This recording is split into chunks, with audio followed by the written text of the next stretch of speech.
Del temor a la fe. Estudios sobre la profecía de Habacuc y cómo interpretar los hechos de la historia, por el Dr. Martyn Lloyd-Jones. Cuarto, ¿cómo reconciliar el carácter santo de Dios con su uso del ejército caldeo? Abordemos ahora el segundo problema. Si Dios es todopoderoso y está en pleno control de los acontecimientos, ¿cómo podemos reconciliar estos eventos con la santidad de su carácter?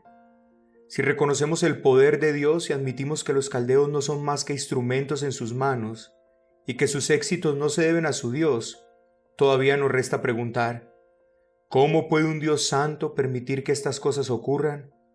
Habacuc vuelve a aplicar el mismo método que utiliza anteriormente. A. Un Dios santo odia el pecado y no puede cometer maldad. Comienza diciendo, muy limpio eres de ojos para ver el mal, ni puedes ver el agravio.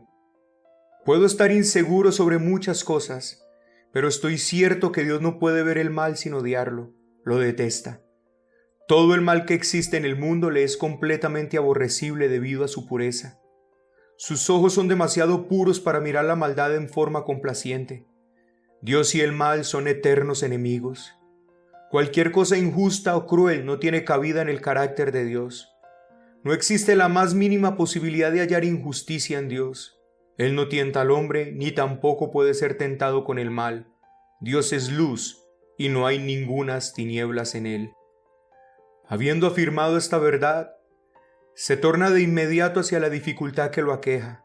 Si esto es verdad, oh Dios, dice él, ¿por qué ves a esos menospreciadores y callas cuando destruye el impío al más justo que él? ¿Cómo podía Dios permitir que los caldeos hicieran esto a su propio pueblo? Los compatriotas de Habacuc eran sin duda malos, pero los caldeos eran peores. En términos contemporáneos diríamos, reconozco que la iglesia ha estado en decadencia por muchos años, pero los comunistas son ateos. ¿Cómo puede Dios permitir las cosas que están ocurriendo? O si deseamos aplicarlo a lo personal, los hombres con frecuencia protestan de esta manera.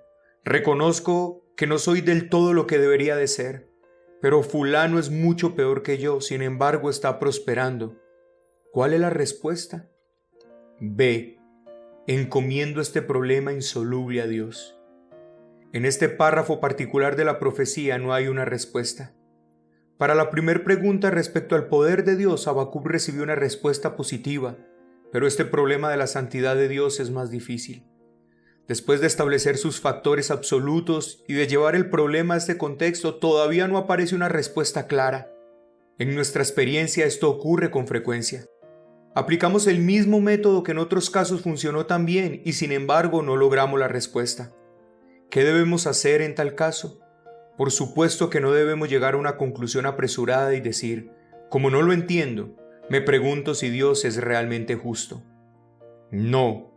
Si aún después de aplicar el método divino de acercamiento al problema no lo entendemos, resta todavía la alternativa de hablarle a Dios acerca del mismo. Nos equivocamos cuando hablamos a nosotros mismos y luego a otras personas y preguntamos, ¿por qué esto? ¿No es extraño? Debemos hacer lo que hizo el profeta, llevarle el problema a Dios y dejarlo con Él. C. El ejemplo del Hijo de Dios. Un creyente puede quedar en esta situación por semanas, meses o aún años. Con frecuencia ha ocurrido.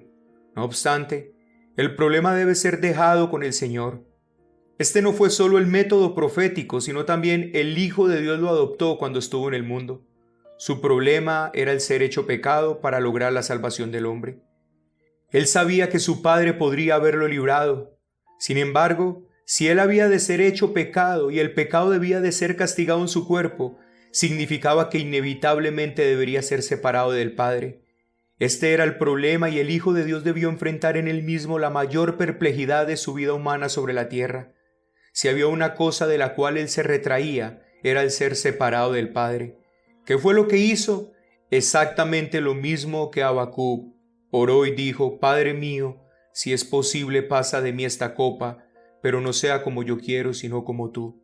En efecto dijo, así lo has determinado, yo estoy dispuesto. Llevó el problema a Dios y allí lo dejó. Podemos decir con reverencia que el Señor Jesús, aunque quizá no comprendía por haber sido hecho hombre, sin embargo, siguió hacia adelante confiando que la voluntad de Dios es siempre recta y que un Dios santo jamás mandará hacer algo que esté mal. Amén.